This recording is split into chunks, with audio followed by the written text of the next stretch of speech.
ये देखें, हमारे पास जो आज का टॉपिक था, टॉपिक है वो डायग्राफ और ट्राइग्राफ। ये दोनों मैंने पहले आपको डिस्कस कर दिया है। अब डायग्राफ किसको बोलते हैं? कॉम्बिनेशन ऑफ टू लेटर्स, यानी दो लेटर्स मिलकर एक साउंड दे, एक आवाज दे, उसको हम क्या बोलेंगे? डायग्राफ। यस। अगर तीन लेटर्स आपस में, ग्रुप ऑफ लेटर्स, तीन लेटर आपस में मिलकर एक साउंड देंगे तो उसको क्या बोलेंगे? डायग्राफ। Very good. अब डायग्राफ और ट्राइग्राफ का पता चल गया। जैसे कि मैंने आपको बताया था कि ये फोटो है।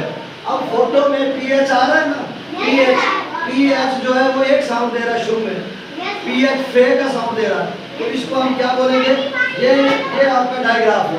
ऐसे अब ये इसमें अगर देखें एससीएच, ये एक साउंड दे रहा, थ्री लेटर, जैसे स्कॉलर है, स्केजुअल है, स्केजुअल इसको बोलते हैं, नीचे स्कॉलर है, ये थ्री लेटर्स मिलकर एक साउंड दे रहे हैं, इसको क्या बोलेंगे?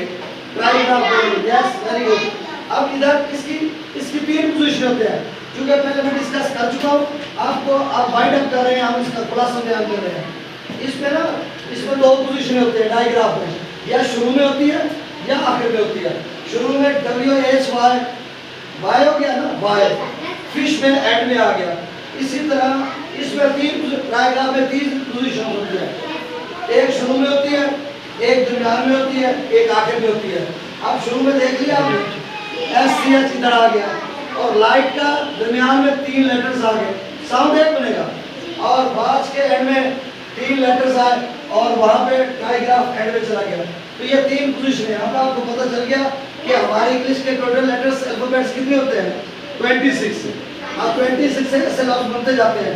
बाद ऐसे लफ्ज हमें वर्ड बनाने होते हैं जिनमें डायग्राफ इस्तेमाल होता है, यानी दो लेटर को हम मिलाएंगे, उसका एक साउंड निकालेंगे, एक आवाज निकलेगी। आप समझ आ गई ना? जैसे आर कॉम्बिनेशन ऑफ, बेटा चुप करो, are combination of two letters represented one sound as in PH and SH।